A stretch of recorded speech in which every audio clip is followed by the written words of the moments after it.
You ask Tiger to solve. This deals with linear equations with one unknown.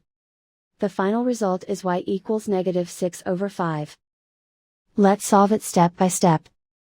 Simplify the expression. Group like terms. Simplify the arithmetic. Group all constants on the right side of the equation. Add 6 to both sides.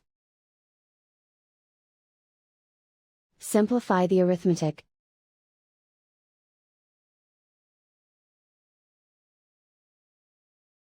Isolate the y. Divide both sides by -5. Cancel out the negatives.